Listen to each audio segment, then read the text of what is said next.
Mind management not time ম্যানেজমেন্টের আজ চতুর্থ দিন। আলোচনা করব পরবর্তী chapter, the 7 mental state of creative work.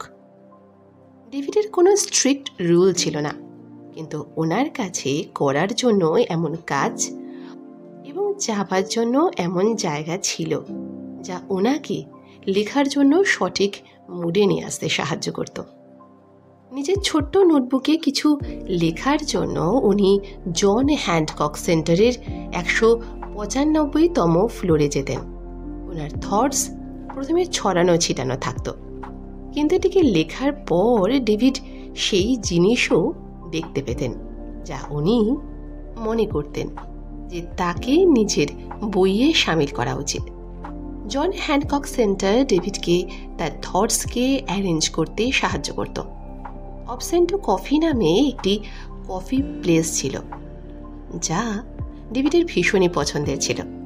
সেখানকার মন জয় করা সৌন্দর্য আর কফি বিনসের সুগন্ধ ওই জায়গাকে রাইটিংয়ের জন্য একটি আইডিয়াল জায়গা বানায়। ডেভিডের মতন আপনিও নিজের মেন্টাল স্টেটকে আলাদা আলাদাভাবে কাজে লাগাতে পারেন।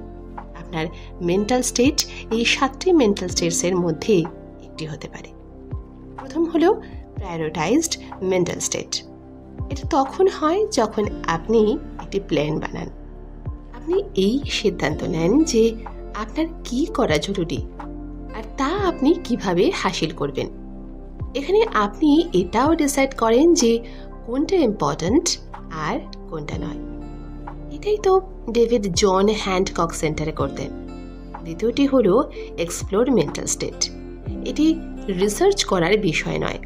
এখানে স্পেসিফিক প্রশ্নের স্পেসিফিক উত্তর দেওয়ারও প্রয়োজন পড়ে না। এই স্টেটে নিজের কিউরিওসিটিকে খোলাখুলি ছিঁড়ে দেওয়া ও তার জন্য গিল্টি ফিল না করার বিষয়ে বলা হয়েছে। যেমন মনে করুন যে আপনি কিছু পেইন্ট করার বিষয়ে ভাবছেন।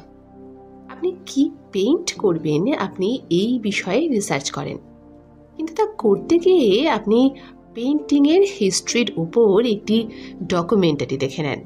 কিউরিওসিটিকে ফ্রি ছেড়ে দেন, অর্থাৎ মুক্ত করে দেন। তৃতীয় হলো রিসার্চ মেন্টাল স্টেট। এটি এমন জায়গা যেখানে আপনি স্পেসিফিক প্রশ্ন ও তার উত্তর খোঁজেন। ডেভিড বেশিরভাগ সময় এই স্টেটে থাকতেন। উনি এটা রিসার্চ করেন যে একটি চেইন অপ্টার কিভাবে বানানো যায় বা এটি কেমনভাবে ভেরিফাই করা যাবে, যার দ্বারা ওনার বইতে যে ফিন্যাক্ট উনি দিতে চলেছেন তা সঠিক নাকি নয়। চতুর্থ হলো জেনারেল মেন্টাল স্টেট। এটি এমন একটি স্টেট যেখানে আপনি অ্যাকচুয়ালি কাজ করেন। আপনি প্রথমে দেওয়া মেন্টাল স্টেটসে একসাথে করা আইডিয়াগুলিকে জুড়ে কিছু বানান, যেমন আপনার প্রথম ড্রাফট লেখা। পঞ্চম হলো পলিশ মেন্টাল স্টেট। এই স্টেজ সেই কাজকে এডিট করার বিষয় যা আপনি আগের স্টেজে বানিয়েছিলেন। যেমন আপনি এটা ধ্যান দেন যে আপনার সেন্টেন্সের কোনো অর্থ থাকুক। পেন্টিংয়ে আপনি এটা চেক করেন যে আপনার ক্যানভাসে এমন কোনো জায়গা না থেকে থাক যেখানে আপনি পেন্টই করেননি, বা এমন কালার নেই তো যাকে আরও ডিপ বা হালকা করার প্রয়োজনীয়তা রয়েছে। ষষ্ঠ হলো অ্যাডমিনিস্ট্রেটিভ মেন্টাল স্টেট। আপনি সর্বদা নিজের ক্রিয়েটিভ কাজে ফোকাস করতে পারেন না, কারণ এসব ছাড়াও আপনার অনেক দায়িত্ব আছে, যেমন নিজের বিলস ভরা ও নিজের পরিবারের সাথে সময় কাটানো। এই মেন্টাল স্টেট এই কারণে জরুরি কারণ আপনাকে আপনার লাইফের অন্যান্য এরিয়াতেও ধ্যান দিতে হবে। সপ্তম ও সর্বশেষ হলো রিচার্জ মেন্টাল স্টেট। এখানে আপনাকে নিজেকে আরাম দেওয়া ও রিফ্রেশ করার প্রয়োজনীয়তা পড়ে। একদিন ছুটি নিন বা ভ্যাকেশনে যান। যেমন ডেভিড নিজের বই নিয়ে যখন স্ট্রেস নিতেন তখন উনি ম্যাসাজ নিতে চলে যেতেন। কখনো কখনো ফানি ভিডিও বা মুভি দেখাও এখানে হেল্প করতে পারে। নিজেকে শান্ত করায় ও নিজের মাইন্ডকে রিল্যাক্স করার পদ্ধতি খুঁজুন। ক্রিয়েটিভ সাইকেলস ডেভিডের বড়ই অদ্ভুত একটি রুটিন ছিল। রাত 12টা থেকে সকাল 4টে পর্যন্ত উনি কেবল বুকের উপর ফোকাস করতেন। সকাল 4টের সময় উনি লাইট অফ করে দিতেন, নিজের কম্পিউটার বন্ধ করে দিতেন আর দুপুর পর্যন্ত ঘুমাতেন। এরপর ডেভিড তৈরি হতেন ও কফি শপে চলে যেতেন। উনি ক্যাফেতে ততক্ষণ পর্যন্ত কাজ করতেন যতক্ষণ তা বন্ধ হওয়ার সময় না হতো। এটিকেই ডেভিড ক্রিয়েটিভ সাইকেল বলেন। এটি এমন একটি রিপিট হওয়া সাইকেল যেখানে নিজের কাজে এগিয়ে যাওয়ার সাথে সাথে আপনি আরাম করার সময়ও পান। ক্রিয়েটিভ সাইকেলে ক্রিয়েটিভের 4টে স্টেপ, যেখানে আপনি প্রিপেয়ার, ইনকোলাবেট, এলিমিনেট, ওনার ভেরিফাই করেন। ক্রিয়েটিভ সাইকেল টাইম বেসড হওয়ার প্রয়োজন নেই। এটি সপ্তাহ এমনকি নানান আলাদা আলাদা আবহাওয়াকে কেন্দ্র করে গড়ে উঠতে পারে। আসুন ক্রিয়েটিভ সাইকেলের আরেকটি এক্সাম্পল দেখা যাক।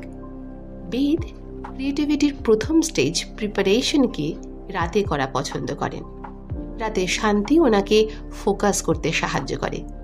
এজন্য উনি ওনার গানের জন্য অনেক ইনফরমেশন খুঁজতে পারেন। যখন উনি ঘুমান তখন ওনার ধ্যান ক্রিয়েটিভ কাজে থাকে না, আর সেই কারণে উনি সকালে ঘুম থেকে ওঠার পর আরাম ও ইন্সপায়ার্ড অনুভব করেন।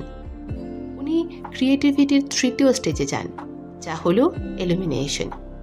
যখন উনি তার ব্রেকফাস্ট করেন তখন উনি একটি আহা মুভমেন্ট ফিল করেন।